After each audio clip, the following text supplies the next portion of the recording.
All right.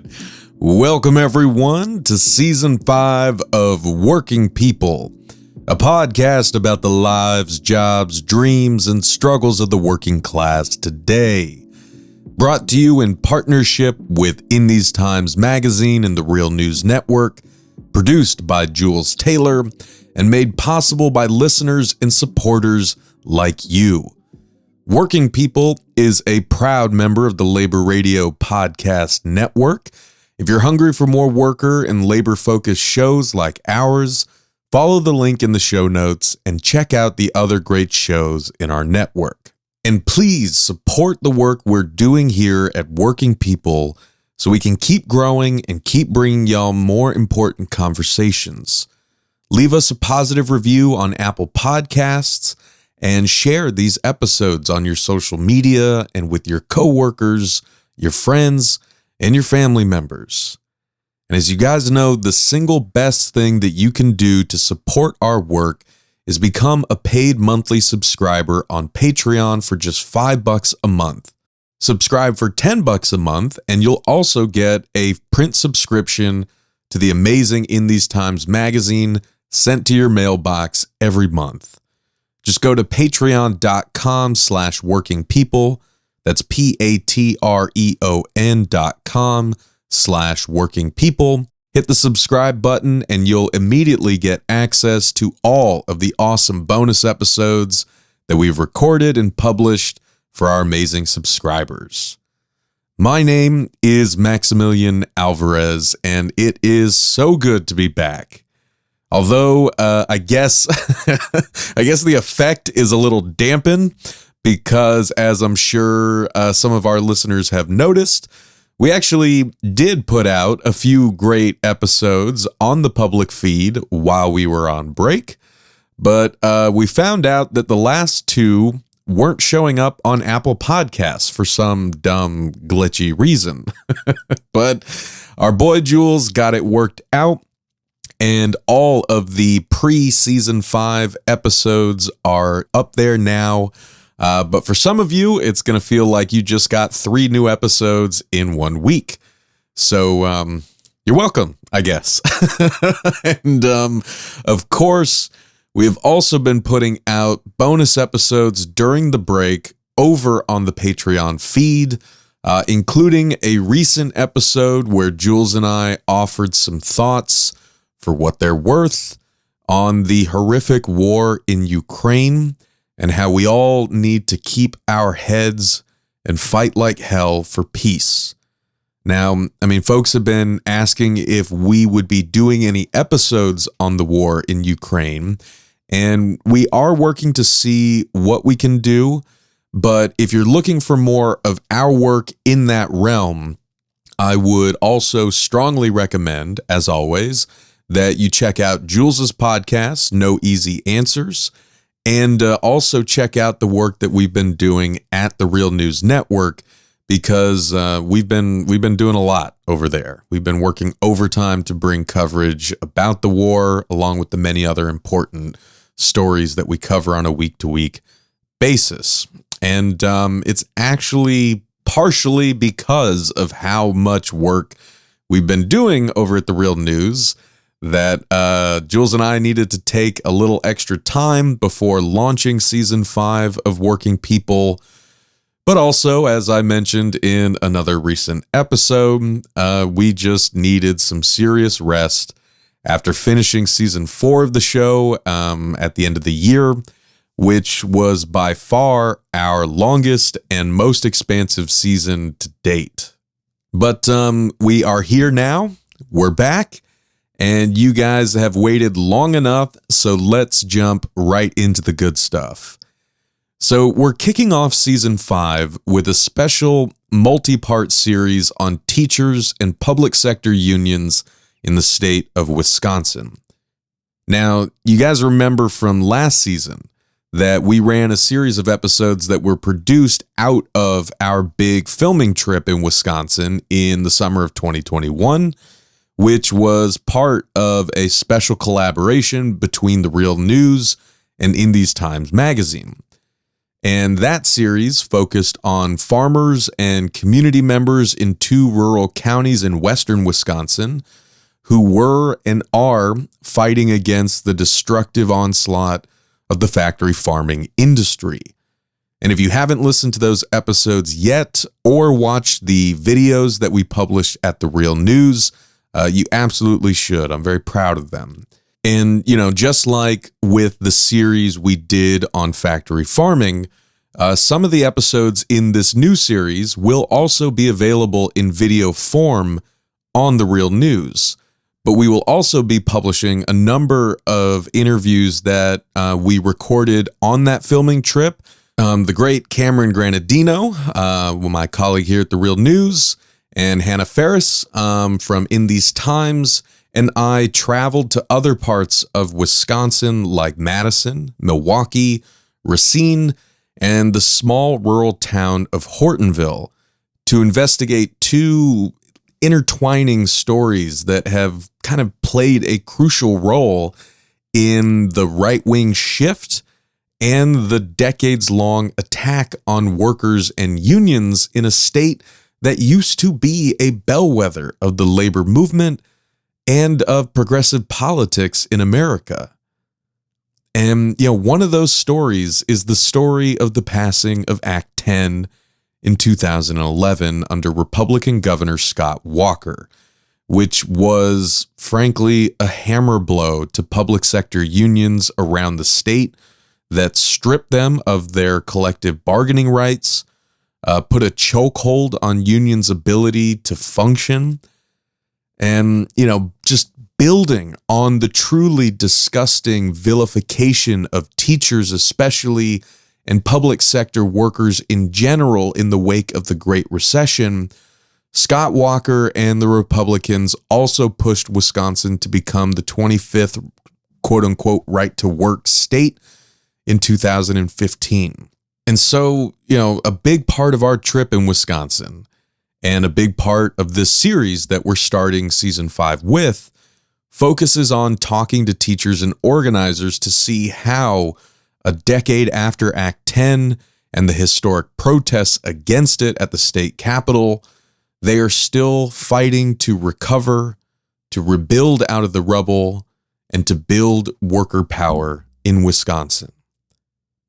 Now, the other side of that story, which we'll explore in more depth in next week's sort of expansive episode where we talk through a lot of this history with the brilliant Harvey J. Kaye and John Shelton.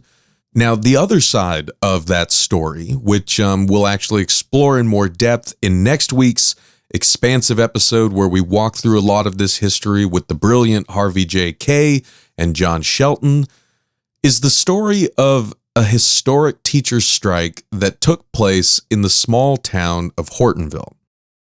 So in 1974, the population of Hortonville was around 1,500 people, and yet it became the site of one of the most contentious and consequential teacher strikes in Wisconsin's history.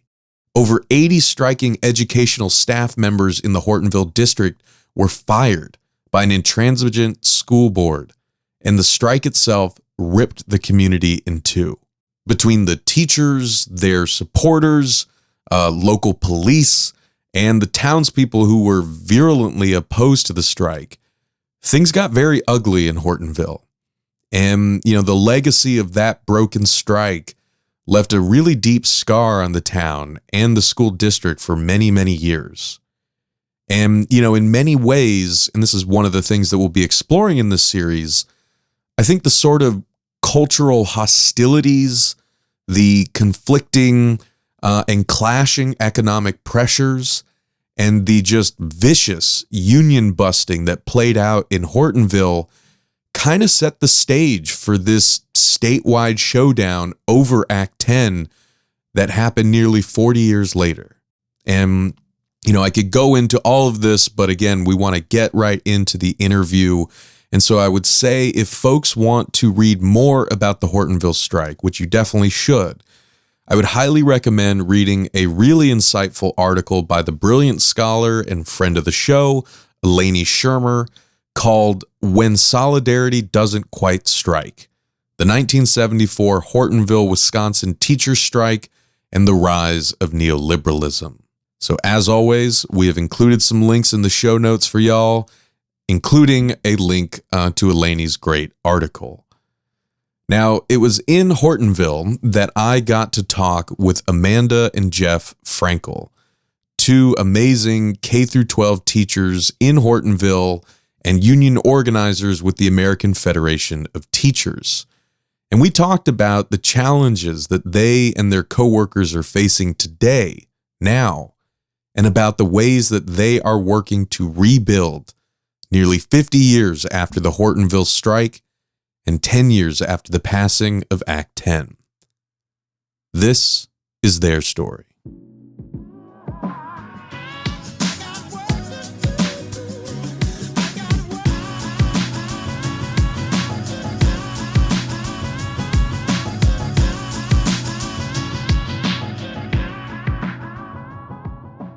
I'm Amanda Frenkel, and I've been teaching for 22 years, 20 at Hortonville and 2 years out of state. And currently I'm teaching Spanish at the elementary level, which is amazing and fun. And I'm also a reading teacher, and I teach that in the afternoons. So I have students grades K through 4. And Jeff? I'm Jeff Frenkel. Same, teaching 22 years, 20 in Hortonville, 2 out of state. I teach high school math. So been having a fun time doing that. And I also coach softball, and I've coached pretty much most sports. And you've been coaching your entire career. He started coaching in college, coaching baseball. And then down in Missouri, coach football, and then coach football here, and baseball, and softball, and basketball, and I've done it all. All right. And yeah, I mean, right before we got here for this interview, you were at a game, right? Yeah, we were just at a game. We won 3-1. Boom. Nice. Well, you said y'all were in Missouri before this, right? So I guess I'm curious if you've been teaching here for 2 decades, what was the path that brought you from Missouri over to Hortonville, of all places? Well, actually, after we graduated college, we decided, let's just go have some fun. So we were newly engaged and wanted to go out of state. So we literally, seriously just applied at all the warm states. And whichever states got back to us first, that's where we went and taught. And my rule was we needed to be teaching in the same area together. So that was a dream of mine, to be in the same area together. And then we decided that when we were ready to settle down and start our family, we would find the perfect town. And so 2 years later, I was probably readier a little faster than you were. But so we need to go back home because our family's up here a couple hours away. But Hortonville was the perfect match for us. As a Southern Californian who's lived in the Midwest, I can't blame you for for wanting to spend some time in a warmer part of the country. Yes. And I guess also, like, did y'all both know, like, from an early stage that you wanted to be teachers? Is that how you two met? Yeah. Go ahead. I always knew I was going to be a teacher. I was helping out in high school at the elementary and did all those kinds of things and did daycare and babysitting. And but when we went to University of Eau Claire, and we met during our teacher education classes. So. Yep. Give me more of that story. Who put the moves on whom? It was actually one of our friends that hooked us up together. Oh, nice. One of our dear friends who teaches in Menominee. We had a winter term class because we were that studious that we took classes all summer and in the winter, during the winter term and January classes. And yeah, his friend Chad said, "You guys like each other. Just go out already." After we spent like every day for 3 weeks in this class together. So finally we went out on a date, and that's history. So he takes all the credit for hooking us up because I don't know if we would have said much to each other.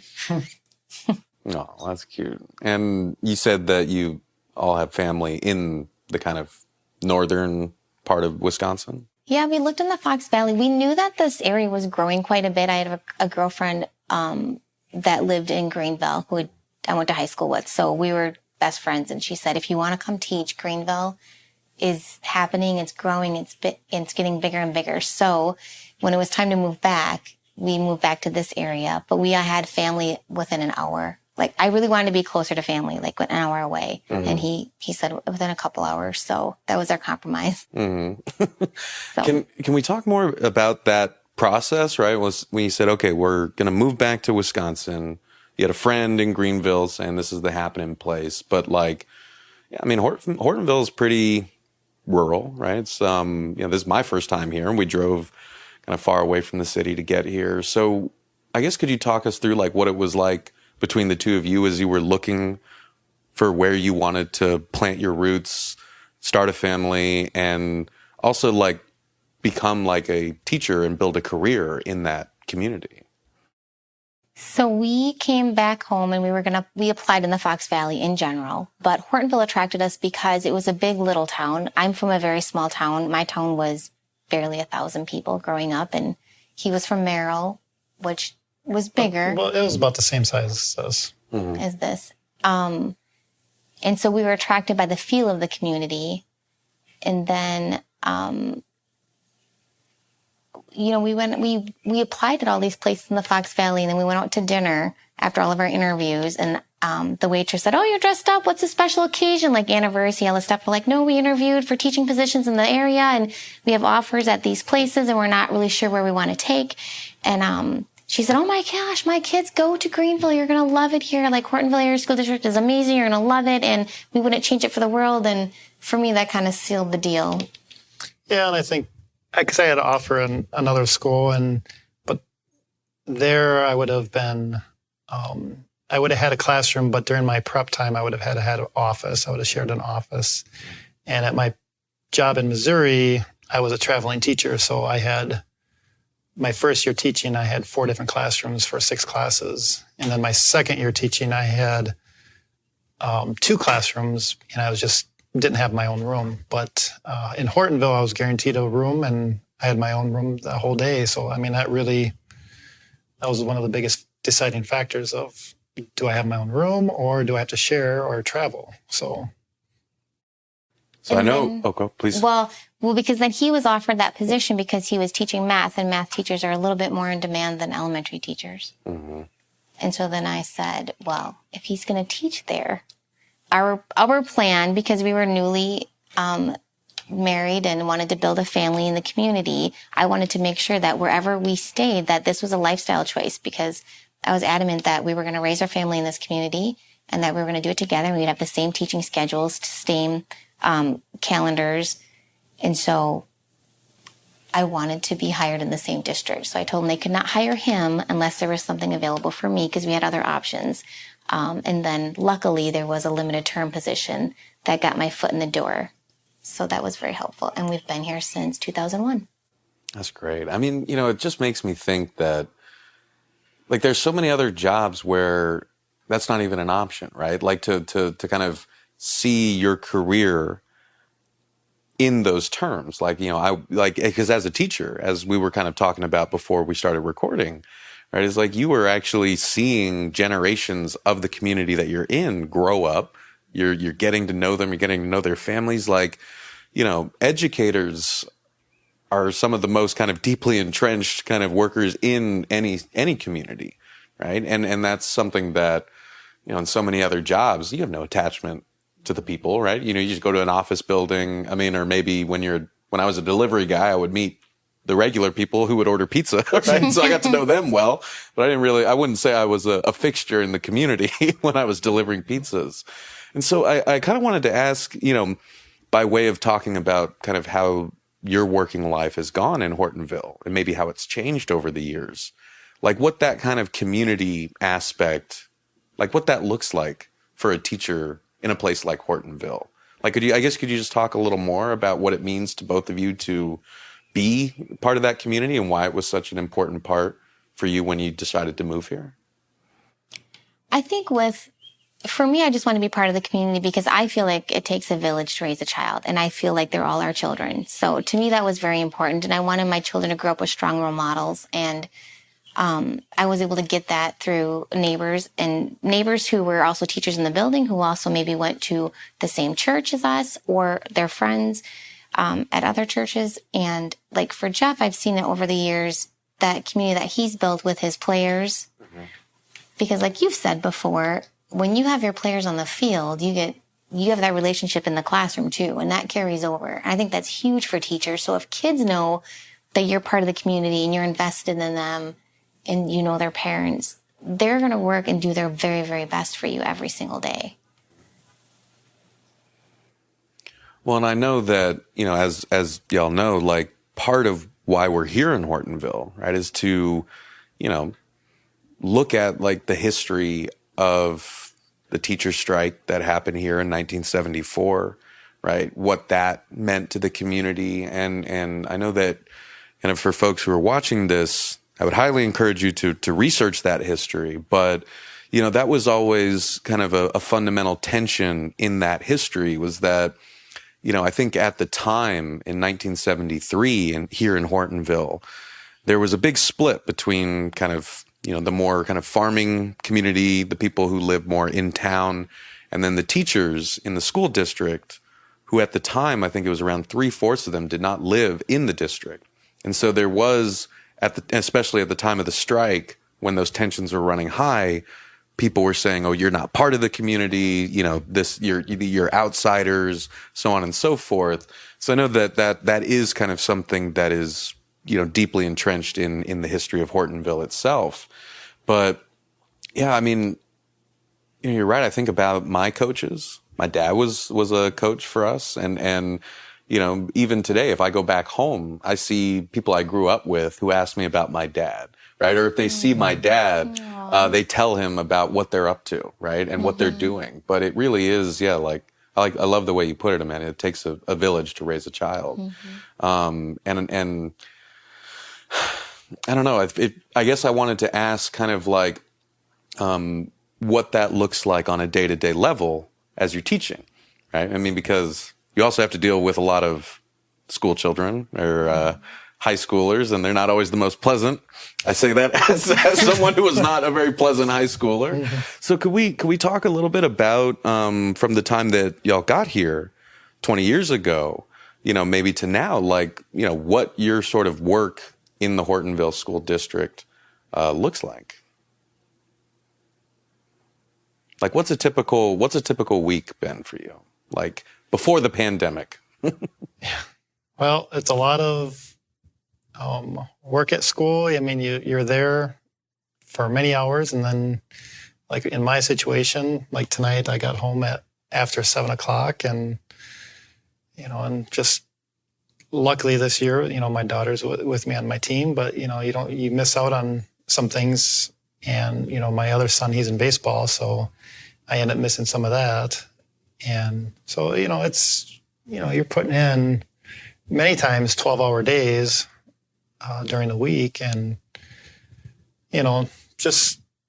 I do remember when Jeff has coached his entire life. So if he wasn't playing sports, then he was coaching. He went right from playing to coaching. So even in college, he was coaching high school teams. Just I think even on a volunteer basis, weren't you? Or you maybe had like an internship. I did it was volunteer, but yeah. Yeah. So when we had 3 children, and when the first 2 were very small, I remember when you coached basketball, winters are brutal and cold, and kids cry a lot. And there was nights he was not, because basketball, you'd have like 2 or 3 games a week. And when your family is young and you have these teachers who are trying to raise a young family, but yet, they're coaching, which is great because they should be the ones coaching. I mean, the kids respond to them, and it's their passion. You love it. But it does take a toll on the family. And there's many nights when I was waiting for him to get home. Like, here's the baby. Welcome home, Daddy. And I remember, like, we had to make an agreement because he was coaching 3 sports, and I could not be a coach's widow all year. So eventually then he tapered down and just did the spring sports. But it's hard because it is fun. You want to be there, but you can't do it all. You can't have it all at the same time, I guess, maybe. You can do it all, but maybe over time. Yeah. And what about for you teaching elementary Spanish? Is that what you've been teaching for the majority of the past 2 decades?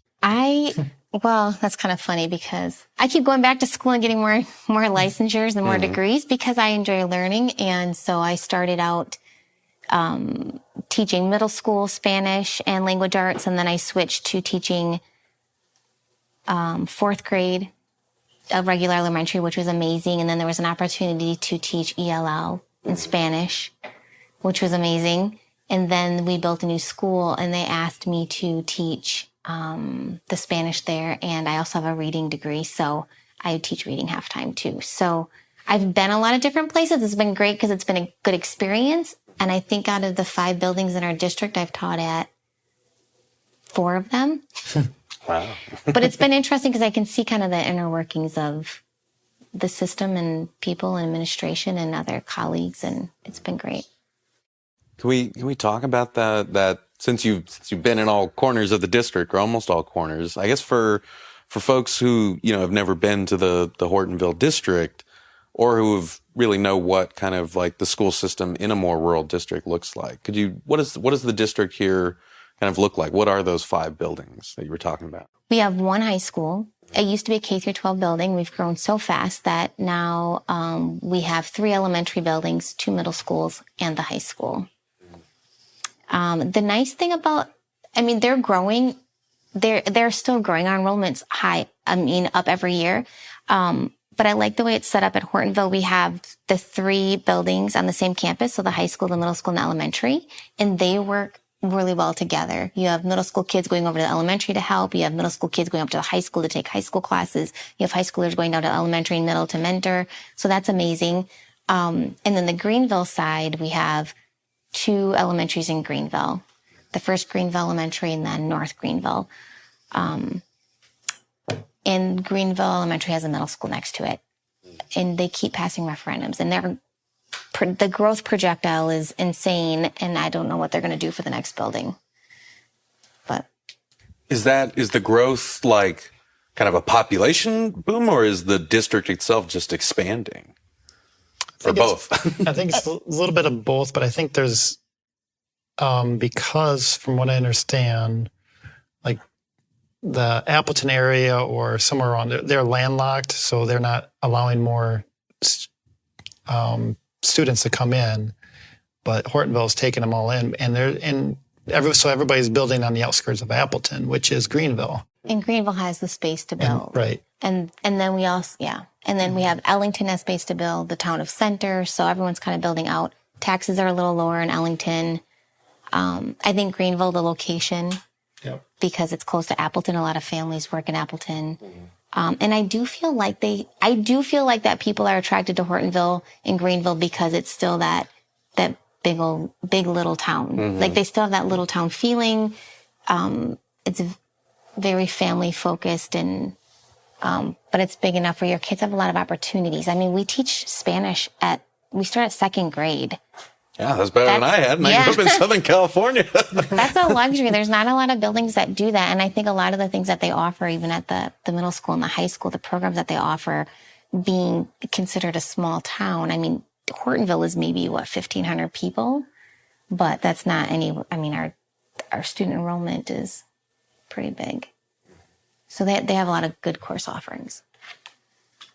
Well, not to make you be like census takers or anything, but I guess could you say a little about what the kind of community here is like? Is it, are a lot of people farmers? Are they working in Appleton and their kids are going to school here? I guess just to give people a little sense of the place and the community that you're working within, people who've never been to this part of the country.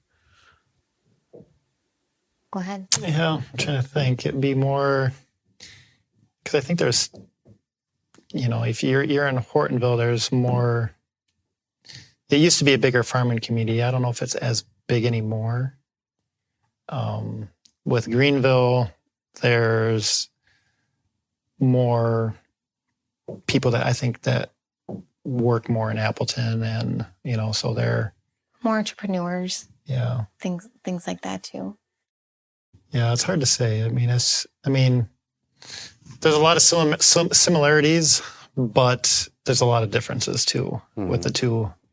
I think the difference too is that Hortonville has generations and generations and generations of people here. So when they feel something, they feel it deep. And And then Greenville, just like us, are people that have all been transplanted in because they see the area, it's growing, it's right outside of Appleton, but still has that small town feeling. There's plenty of land to build yet, and they have options. They can build on 3 acres, or they can build on a half acre. They can build on a quarter of an acre. Yeah, Greenville's grown up a lot because we used to come here for Thanksgiving shopping when I was younger, and it was just fields in the Greenville area. There was really nothing there, and now it's just so. It's booming. Like you said, there's a lot more history in Hortonville, that Hortonville area, city compared to Greenville, where it keeps growing, and so you get a different. I think sometimes when decisions are made, or they're talking about the expansion of towns or combining, because the 2 towns are combining for the high school, I think sometimes there are differences of opinions because of where people come from and the history that they have and that they know. So people from Hortonville have been here for how many generations, and Greenville people have been here for maybe 1. So does that like come out in, because I guess that would normally be a situation where, thinking in sports terms, you would go to the neighboring town to play in football and you'd have that rivalry. But in like a school district where you include both of those, does that kind of show up in the classroom or on the school grounds? I don't really notice it in the classroom. I know I don't even notice it in the field, in sportings, but I do hear it from people like parents, and they always say, well, we have Greenville students and they're playing over the Hortonville students, or vice versa. As a coach, I don't even know where these kids are from. There's little whisperings. There's whisperings. Like our daughter is a senior in high school and they had prom, and all the kids got together, got a big bus. They rented it, 40 some kids. And they went to the Paint Art Center and took pictures. And then, they were like, oh, come on, so-and-so, get in the picture. And she goes, oh, I'm not even Hortonville. And I was like, oh, because the adults don't hear it necessarily, but there's something ingrained in them that they still, even the 17-year-olds are separating themselves between Greenville and Hortonville. And she didn't feel like she should be in the picture. Right, because they started out at Greenville Middle School or Hortonville Middle School. So then when they combine at the high school, they've already established their friends and. Yes. So. And in middle school, the sports teams play against each other. Yeah. Because they need more kids to play. So that makes sense. But we're all going to be on the same team. So, yeah. And then I think it trickles down from the parents, again, making the decisions because, yeah. Well, I think, like, not to kind of project too much, onto Hortonville itself, but I just know that having kind of just been obsessed with the kind of history, not only of the strike, but, of educators in this district and kind of how the relationship between, teachers like yourselves and the surrounding community have evolved over the decades. Like, one thing that I kept hearing from interviews that people did or articles that were written or footage that I saw is that people in Hortonville proper for a long time were still very, they didn't want to talk about the strike, right? It left a deep scar on the community, right? And like you're saying, that history goes deep and it means a lot to people. And I think that not like it necessarily kind of shows up in an everyday sort of way, but I do think that, there are traces of it even in the ways that, the local kind of the fact that like the kind of education association locally here and the school board like wouldn't even kind of reach a kind of full contract or like for decades, right after the strike. And so I guess I kind of wanted to what I'm trying to say is kind of bring us up more to kind of present day and ask about, the elephant in the room, which is kind of Act 10. Like we're talking here 10 years after the passing of Act 10, right? Which was more or less a nuclear bomb dropped on not just educators in the state, but all public sector workers. And, it's really that history, right? Has shaped how you work and how you and your coworkers work around the state. So that's all a long way of kind of setting us up to maybe talk about, moving from Hortonville, moving from 1974 in Hortonville to 2011 in Wisconsin, where in a lot of ways, kind of the lessons of Hortonville on how to break workers, right? How to impose your will upon working people was really taken statewide by Scott Walker and those other pieces of shit. Pardon my French. I don't mean to swear in your house, but I know that y'all were saying that you were there in Madison, right, when all this was going on. Could you take us kind of back to that? Like, what was it like? What brought you out there? Were you kind of political people before that, or was this something that just really kind of you knew that you had to kind of go and be part of? Yeah, well, I really wasn't too much into politics, but I was the union treasurer for I've been over 15 years now, 17 years probably, but I was involved in the union always, but I didn't do a lot. But when that happened, it was just one of those things that, I hopped on one of the first buses that they had, and I went down there because I just knew I felt it was really important because they were just stripping teachers' rights away and, going after our salary. And I just felt it was very important to be down there. And I was down there multiple times, and, one of the times there was over 100,000 people there. And it was not only, I felt important to be there, but it was cool to see. Mm-hmm. And it was cool to see one of the times one of the high schools down in Madison, they had a bunch of students walk out, and they were marching alongside us. And it wasn't just teachers there, it was kids there, and it was parents there. And, I just felt it was, it's one of those once in a lifetime things to witness, and, was hoping for a better outcome, but I don't think we had a choice in what was going to happen. Because it really, going off on coming after teachers, I know Walker talked about balancing the budgets, and people always think, oh, he balanced the budget. Well, it was our salaries that balanced the budget. I look back at it, and, both of us being teachers, we get hit doubly hard because we lost, I looked at it, over $6,100 in take-home pay that year.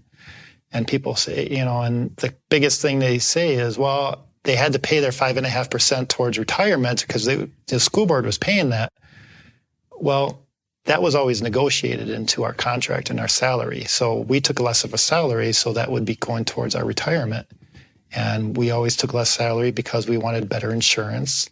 So teacher salary was lower compared to pretty much all my friends that graduated with degrees that went to the private sector. So they're making twice as much money as me, but I knew I had good insurance. I knew I had a good retirement. And then they took that away, but, and I'm fine with paying 5.5%, just like the private sector. But the problem is, at the time, they didn't compensate us for that. So we lost money. And that's what really gets me is I took a huge pay cut to balance that budget. So it really wasn't Walker that did it. It was you and I and all the other teachers that did that, and all the public workers.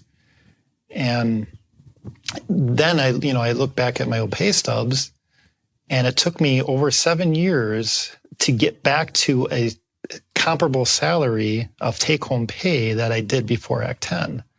So I lost 7 years of salary. Plus the raises each year, So, they gave us raises, but that 5.5%, that was a big chunk. So that was a huge pay cut in salary. So to take that, one teacher, I'm sure in a family had, it's not that big of a deal, but when you have two teachers in a family, it's a big deal. And so that's one of the biggest reasons I went down to Madison. And, I had friends down there. We would meet up and we'd walk around, the whole day. And, it was nice to see. It was neat to see, but there was a lot of hatred towards us. I remember going down with Amanda and I and our two kids, and my daughter made a little sign and something about teachers. I don't remember exactly what, and we put it in our car. and we had somebody drive by us, honked at us, and flipped us a bird with my kids in the car, just because of a little sign in the. She was like 7. Yeah, and I'm thinking, and we had no idea. We were just thinking, really, this is that big of a deal? I mean. I felt a little naive going down there. But I think for me, too, I am a little bit more naive about things. And I just was in disbelief. Like, they can't do this. They're not going to do this. And this is going to affect us forever. Because I assumed that everybody was like, oh, everybody likes teachers. And I think for me, that was like the most emotional part. Like, I feel like I got punched in the gut because I felt like, what do you mean? I'm in a noble profession and I choose this because I choose my community. Mm-hmm. I'm not choosing it to make money. I'm not choosing it other than I want to be in a community. I want to raise my children. I want all the stakeholders in the community. I want us all to take care of each other. And I thought I was doing a job that everyone respected and wanted. And I've always felt a lot of love and support from the community from that, and students and children and families. But that to me was, like I said, I was just in disbelief. Like, they're not going to knock down us teachers. Like, we're on the same team, right? And I felt that it was hard. And then 2, for us, we just felt like it was an opportunity to teach our children. Our daughter was 7 at the time. She was asking a lot of questions. She's very inquisitive. Mm-hmm. And we were going to take her with us on this journey because we wanted her to grow up knowing that if things are not right, you need to advocate for yourself and you need to advocate for others who are not able to, and show that support for one another. So it's a good family memory, but. Would you say that, I mean, because I know that, one of the reasons that Scott Walker was even elected in the first place, right, was, people, not just in Wisconsin, but all over the country, all over the world, really, were hurting from the recession. Yeah, and right? he said he was going to do brown bag lunch every time and drive his car. Yeah. Right, yeah, Mr. Tighten the Belt. Yeah, was, really kind of rode that wave of fear, anxiety, anger, pain, resentment. My own family lost everything in the recession. We lost the house that I grew up in the recession, right? So, like, I remember what that was like, right? This time 10 years ago, I was working as a temp 12-hour days in factories and warehouses in Southern California just to try to kind of like stay afloat, right? And so it seems like Walker, the media, and a number of other kind of actors were really able to weaponize that and say, look, we know everyone's hurting and we can balance the budget. The people who are keeping us from balancing the budget, it's not the corporations, it's not the banks, it's not all the big entities that are getting the vast lion's share of public money. It's teachers who are getting pensions off of your dime. So I guess what I'm asking is, like, having been teachers in Hortonville for 20 years, do you think that it was like, did you notice that shift after the recession, that it was a really kind of anger targeted towards teachers? Or was it like that you saw this kind of deep resentment towards teachers that just happened to kind of emerge during Act 10? For me, I felt like it gave people that we know, friends of ours, an excuse to be like, no, it's you guys. You need to pay your fair share, like to I don't know, validate what they want, what they wanted. Like, they thought they should make more money, so we should pay more money, or I don't know. But I was shocked because we had good friends of ours that were listening to all that other side of the media or the news or Fox News or whatever. Oh my gosh. And so I feel like that they felt like they had this power then to say anything they wanted to us, and that they felt like they were in the right because someone breathed out loud the words that they thought one time, and then it gave power to them. And again, I was like in disbelief, like, what are they talking about? What are we doing? Like, you were just praising me for spending all these hours with your child because he can't read or whatever. And now all of a sudden you're like slashing me down and are angry because you think I make too much money and I'm a teacher. Right. Like, I was like in disbelief, and I just couldn't make sense of it personally. That was the biggest thing when they keep saying, oh, you get good insurance and you get a good pension and that, but they don't realize they make twice as much as I do. And that's the difference. Yeah. Like, our friends are making 6 figures each, right, in a household. So maybe they don't get that. And it's not in every case, but I mean, But I'm just saying, like, they would have more money to put money aside for those things, for insurance. Like, okay, like one friend is an entrepreneur, right? So maybe they don't, so she only works because she needs a carry insurance, and then he doesn't have insurance. But my point is, like, they make more money so that if they don't have insurance through their company, they're putting money away because they make so much money that they put money away for those things that come up, where we just have it as part of our contract that's put away for us, right? Like, we don't make enough money that I could separately put away extra money for insurance. Yeah, because our insurance is part of our salary. I mean, that's... Well, I mean, I think, also it's like, it's a testament to the fact that even the concept of a pension seems so foreign to so many people. And so when you have eroded things that should be fundamental rights and expectations of working people, so much so that the few people who actually have those things that unions fought for to provide, everyone kind of looks at them and says, like, oh, they're getting special treatment. It's like, no, we're all getting screwed over. Like, you should have this too. Like, I'm not the villain here. But that, I guess, it's just a kind of a testament, like I was saying, to the fact that eroding so many of the supports that working people should have leaves like a huge red X on your back if you're a public sector worker or a unionized worker who actually has a pension. Yeah, that's exactly right. Yeah, it's really, really sad. And go ahead. Well, I was just thinking, like, I feel bad for other generations that are coming up because union workers have worked really hard and have fought to have the rights that they have. And my worry was that they're stripping away these rights. And now my nieces and nephews are going into the same workforces, like being educators and whatnot. And they wouldn't know the difference. Like, they were so excited to go save the world and teach all the children. And they wouldn't realize, like, yeah, you should have a 30-minute lunch. They should not cut it to 16 minutes and think that's okay. Or, any of those things. Like, or, I felt bad, like, at age 25, this young teacher should not feel like she's losing it or is not, what's the word? She's not capable because they have her on an overload work schedule and she sees other teachers doing it. Because it's like, no, that should not be that way. You should not be working 7 class periods a day without a prep, or 8 class periods without a prep. But they wouldn't know the difference if they just went in education and started doing it. Right. So I think the older veteran teachers need to speak up and help them and show them, because they wouldn't know the difference. And they're just going to take the job because they love teaching. They'll just assume like that's the way it is. And it's not like that. It shouldn't be like that. They can't function like that. Well, so, I mean, I think that's like kind of a perfect segue to talking about what it's been like after Act 10, right? Like, both from the teaching side, but also from the union side, right? Because, Jeff, you were talking about what Act 10 meant in terms of, quote unquote, balancing the budget.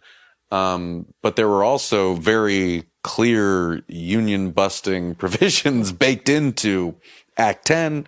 Then, a couple years later, you had right to work. So I guess could we talk about, from the union side, you both being organizers with the union, what Act 10 kind of changed for you and your ability to do your job as organizers and as teachers?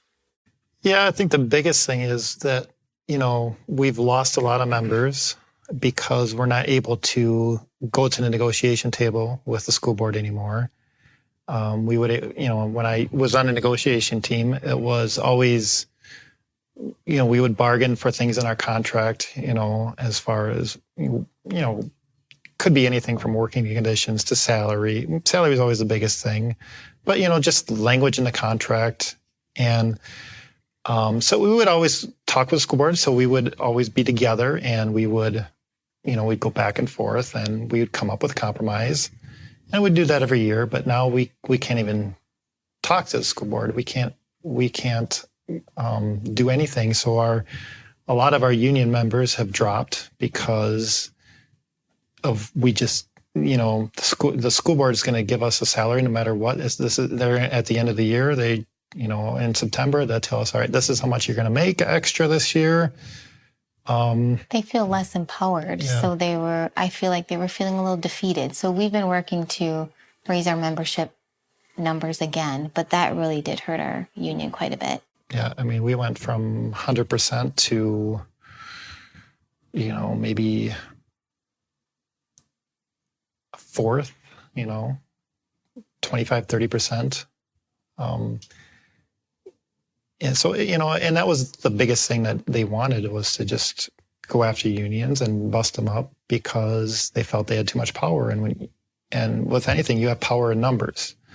But when they get rid of those numbers, they have the power. And that just took away everything. I mean, our school, our district, our superintendent, he's done a really nice job. He does have he has a handbook committee that we do talk about handbook. So we come up with suggestions, and then they take it back to administrators, and then they decide whether yes or no. So we do get suggestions on that, but it's Our current superintendent. This was not the case the previous superintendent administration. Our superintendent now is doing his best to make things right, but even for him, his hands are tied, and it's hard for him to make up for all that last time. But he sees it, he acknowledges it, he's doing the best he can, but it's hard. He knows it's hard. so we're lucky that we have a good superintendent that sees that, and I could definitely see how if you do have the wrong superintendent in your school, you're out of luck. I mean, they're gonna take it. I could see them taking advantage of every little thing that they can. I don't think they would, but there's nothing stopping them from doing it. But like I said, our superintendent, he does a nice job with everything, but really our salary is lagging, because they've increased the front end of it. So when you get hired, we're one of the top paying districts for beginning teachers. But after Act 10, they got rid of all our steps. So pre-Act 10, we would always be able to have a salary schedule, and we'd have lanes. So it encouraged you to go back and get your master's. So you would go back, get education, which helps you in the classroom. Post-Act 10, our district got rid of the lanes and everything, so there's really no incentive to go back to get your master's anymore, which I think hurts the students.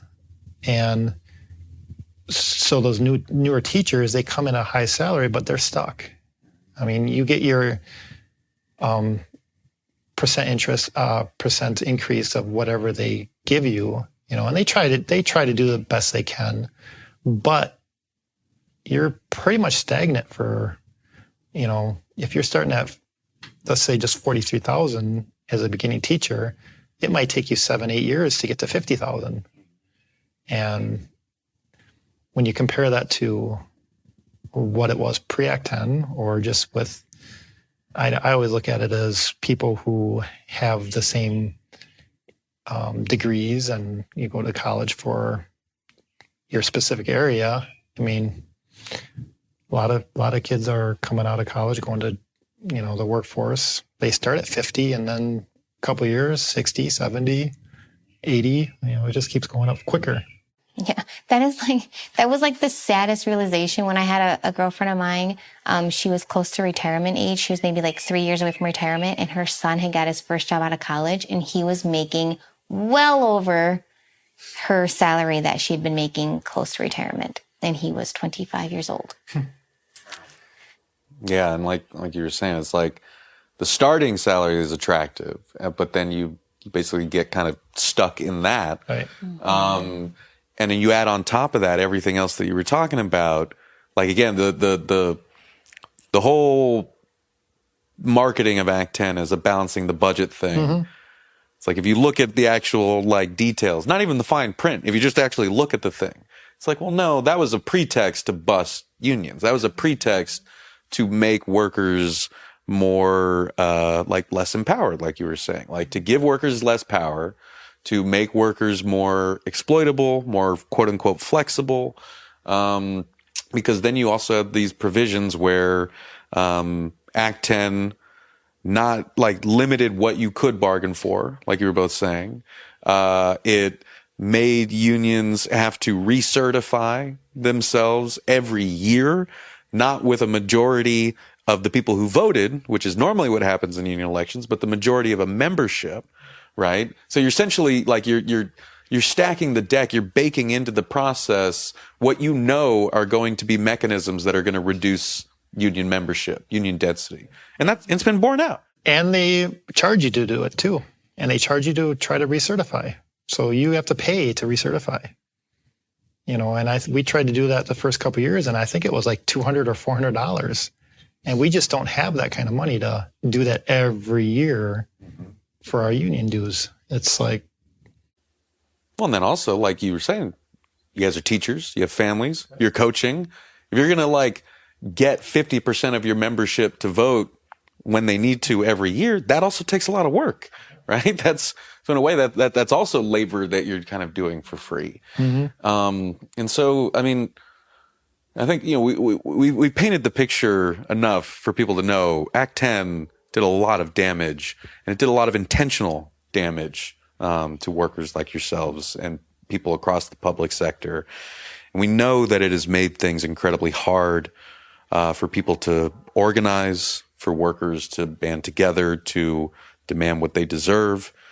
And I think that, in the 10 years since the passing of Act 10, right, a lot of unions have been doing soul searching. A lot of organizers have been trying new tactics to try to kind of adjust to these conditions and to rebuild the power that they had lost. And so I wanted to kind of ask you all about that. Like, how have you built out of the rubble? How have you adjusted? Like, what are things looking like now? I feel like a few years ago, when the teachers were really like at their wits' ends and really like, this cannot be happening to us, because we're part of the community and because we live here and our lives have grown up here and our children and we know neighbors and friends.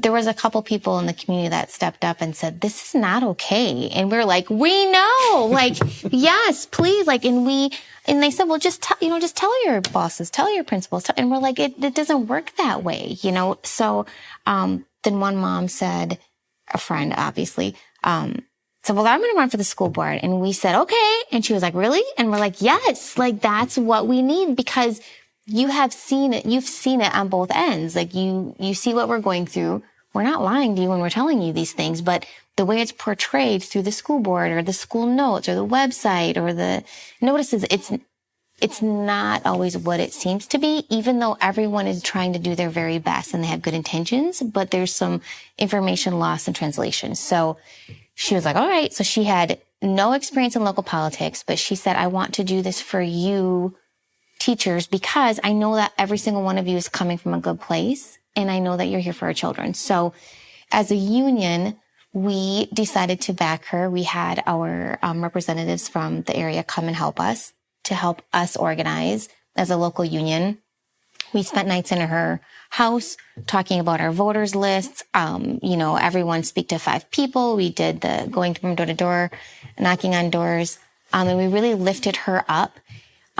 The person that she was going to take the seat on, he had been there for, I don't even know, maybe 20 years. Fantastic, I'm sure. But we just knew that we needed to put someone on that school board that had a bigger picture than what they had been told for maybe 10 or 20 years. And she was really willing to learn and just take it all in and try to do what was best for all of our students and our children in the community. And then we also had another gentleman step up who was married to a teacher who might or might not have been just tired of her complaining and just seeing her like go through this and just not understanding what was going on. So we offered him our support as well. And so we were very fortunate that year that both of those people that stepped up made it on the school board, and I felt like we flipped it there. So I feel like for us, for having a smaller union and for a union that was unfortunately decreasing in size a little bit because of the Act 10, we stepped up, we put our time where our thoughts were, and we made it happen. So we feel pretty good about that. Hell yeah. What she said. And I mean, when you're talking about like, you know, the things that people saw yourselves and your fellow coworkers kind of struggling through, right? That's everything that we've been talking about, right? That's questions of pay. That's, you know, the lack of ability to bargain in good faith with the school board itself, to really have a say in your workplace.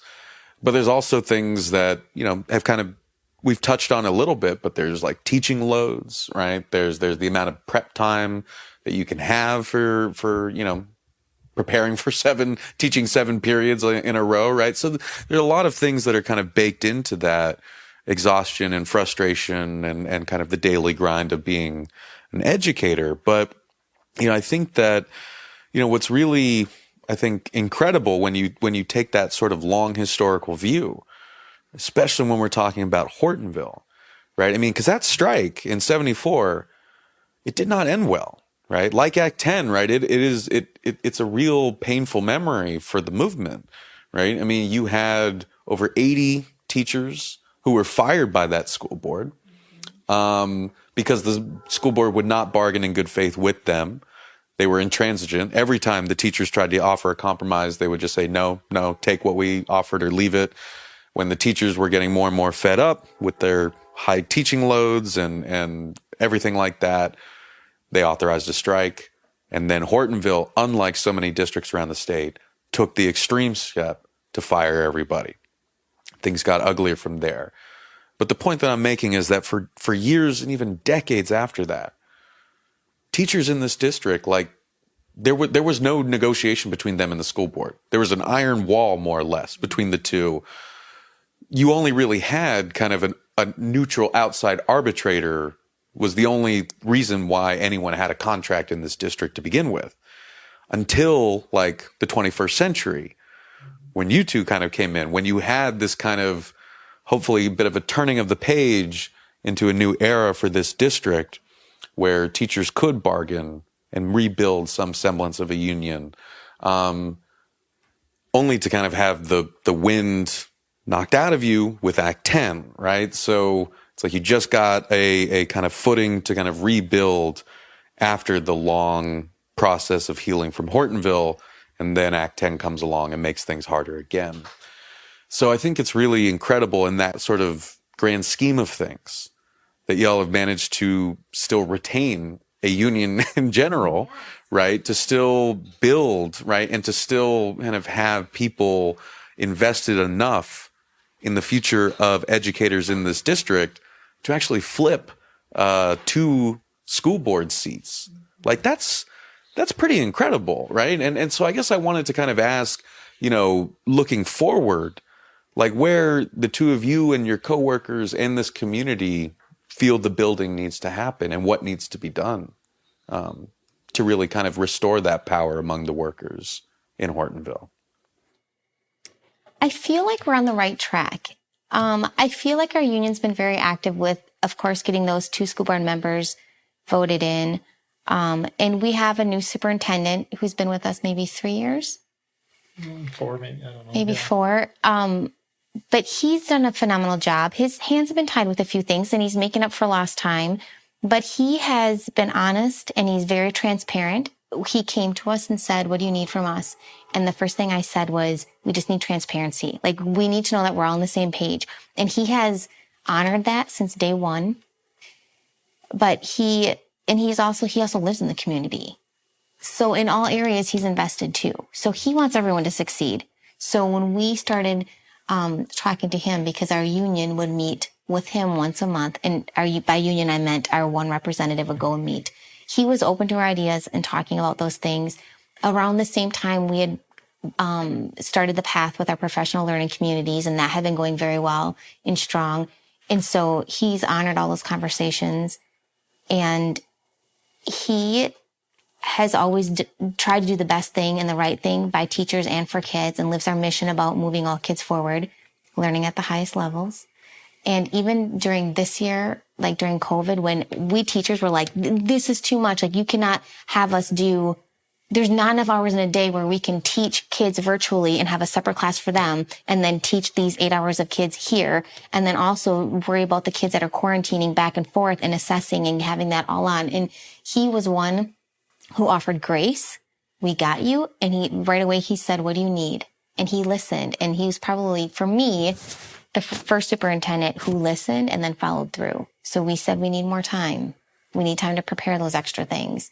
So they changed all of our early release days, where we had professional development. They canceled the professional development for the entire school year and gave us that time for planning so we could plan for our virtual students and for assessments and catching kids up who are quarantined. When they started offering the COVID testing at the building site, so that our teachers could be tested quickly and return back to work quicker, he said he was going to do the testing. He didn't want anyone else to be exposed. So he said, I will do the testing. He gowned up every day or 3 days a week when they were doing it. So he has always been there on the forefront to make sure he was fighting for teachers and kids and the community. And I think that's because this is his town too. He's here for us. Jeff, do you have any thoughts on like the union side of it? Yeah, I mean, he's made it easier just to be able to communicate with him, so, we could, like Amanda said, we could actually go to him and he would listen to us as a, HFT member. And he would always ask, when there was grievances or anything with a teacher, he would make sure, you can have a union representative with you. So he was good in that aspect. It's a lot different than pre-Act 10 as far as just being able to, like I said earlier, negotiating with the school board, but with anything contractual. But he has made some things work, like we'd be able to talk about the handbook with him or, but he's, he just makes sure, we can't talk about anything contract with, but, so he's done a nice job with that. So I think he's tried to balance things out. Yes. He knows how much we've lost. So he's developed the handbook committee where there's representation from every building and level. He also... And he made sure that there was HFT representative on that handbook, and not, because not everybody's on the union, but, so he tried to make sure, like I was on there and tried to make sure some other teachers were on there. And so that's been nice. And he's willing to listen on that, So I think it's helped a lot having a superintendent that will listen. He doesn't have to. That's the thing. He knows he doesn't have to. He's doing it, so he's offering that in good faith, and he knows that we're coming to him in good faith. He also developed like an executive leadership team, which also has representation from each building. And that's too where he asks, like, what do you need? What are your teachers saying in your building? So I think, like, it used to be years ago, that was the union saying, this is what all of our teachers want and need because most of our teachers were in the union. And now because our numbers are low past post Act 10, he's created this other committee, but he's been good about who he has selected to be on there, or he even asks, volunteers, but he makes sure that there's a good variety of people with different viewpoints. Early young teachers and veteran teachers all the way up. So he's able to communicate and collaborate with everyone. There's one more, but I couldn't think of it. One more thing that he did like that.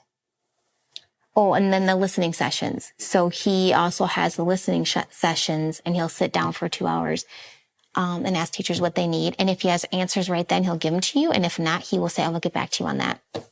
The same with the union when Penelope, who's our union president, goes with him and talks each month. And she says, black and white, like, this is the question you need to answer me. He will respond and answer. Where other years, other superintendents, we got the back and forth or whatever, but he's been very honest and will give answers right away and talk it through. He's not dodging the bullet on anything. Like, he's facing it all. Yeah, he's doing the hard things. I think the biggest thing is being able to communicate with new teachers that come in and they just don't see the value a lot of times with a union because they see I got to pay so much dues a month and they can't afford that, or they think it's and I always look at it, to me, it's insurance. I mean, if something happens, I want the union's backing that, I mean, obviously there's things that if you do as a teacher, there's nothing union can do for you. It's if you're that bad at something, or if you're doing something illegal, wrong, you should not be teaching. You should not be teaching. As with any position. Right. So, I mean, if something comes up with a student or, I just feel a little, it's like insurance. I mean, I feel safe that the union lawyer, I have a union lawyer to be able to help me out or answer questions. The other thing we keep, we promote the union too because we are veteran teachers, and I have nieces and nephews that are in education now, and they don't know the difference if someone's not telling them. Right. So I don't want them to be 25, 27 now in teaching, and then their unions kind of fall to the wayside, and then they're age 40 and there's not a union to help them because no one kept it up.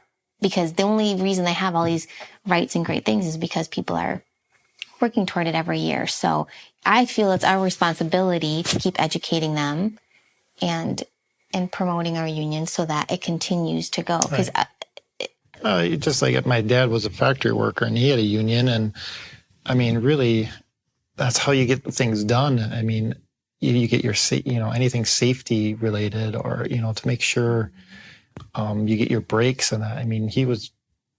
Or pensions or anything like that. I mean, or time off or whatever, weekends or you got to have a union backing to help you, because not everybody can advocate for themselves. I mean, you can't have in our like a district, I don't know, it's like 250, 60 teachers. You can't have everyone on their own and just say, especially new teachers, say, "Oh, I need this.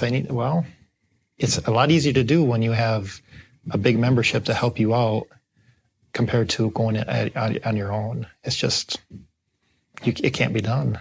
Yeah. So in our district, again, another positive for our superintendent is we as a local union asked our superintendent if we could have time during those first 4 in-service days when the school year starts, and you usually have professional development in that. We asked him if we could use a 2-hour time slot to welcome new teachers, teach them about the union, tell them what we're about, the importance, and then get them signed up for the union, and they've allowed that. So, and they've even offered. Except this year. This year because of COVID, no. Yeah. Things have been off the table this year. Everyone's just trying to survive the year. Yeah. But I know that next year when we say, okay, can we use an hour or two, they would be like, so I like that because they know where we stand, we know where they stand, and no one feels threatened. We've both been transparent on both ends, and it's a mutual respect.